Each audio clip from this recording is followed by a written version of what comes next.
Welcome everyone in my channel NP Maths, the point-to-point solutions for the every questions for the CBSE classes and NCERT.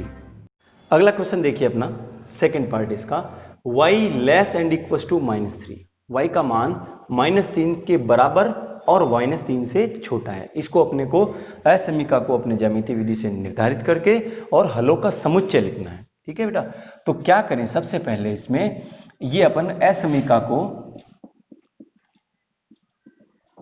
किस रूप में लिखेंगे? समीकरण रूप में। पिछला वीडियो है ना वो उसी का है, समीकरण रूप में लिखने पर।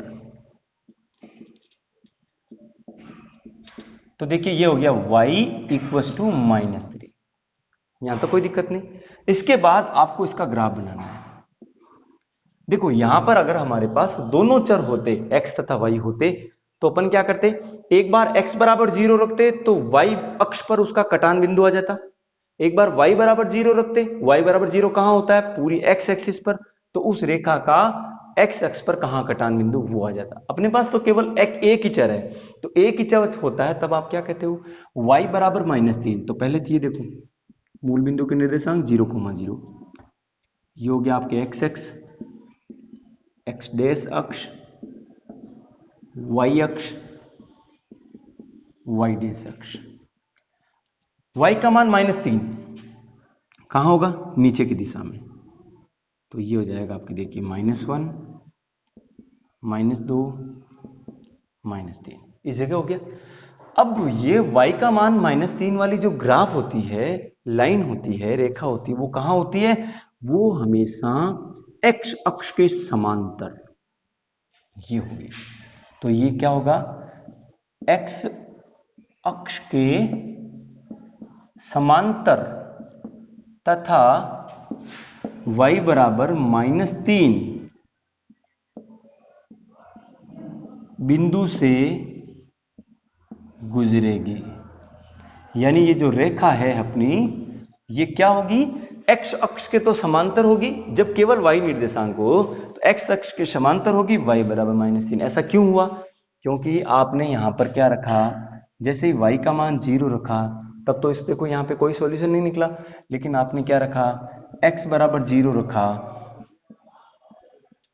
रखने पर मैं रीजन बता रहा हूं, x बराबर 0 रखा तो यहां पर क्या आया, y बराबर -3। तो बिंदु कौन सा आया? x का मान 0, y का मान -3। ठीक है, तो ये कहां पे आया? y अक्ष पर कटान बिंदु। कटान बिंदु का मतलब कट पॉइंट, प्रतिच्छेद जहां पर करती वो वाला। तो ये है हमारा 0, -3 इस बिंदु पर, इसके निर्देशांक है 0,-3।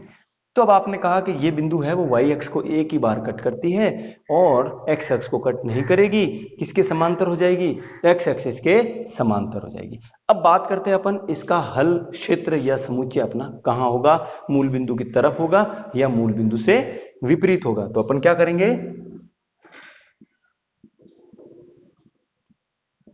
असमीका में x बराबर 0 तथा y बराबर 0 रखने पर, ठीक है, अपन चेक कर रहे हैं कि मूल बिंदु उस असमीका को, समीकरण को संतुष्ट कर रहा है कि नहीं कर रहा है। तो क्या हुआ, ये देखिए आप, ये है आपकी असमीका, फर्स्ट इंप्लाइज दैट।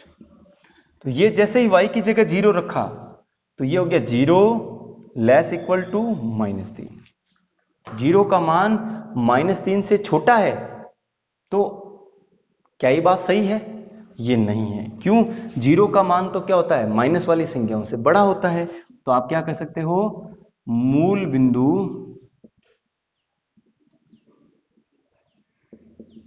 संतुष्ट नहीं होता है।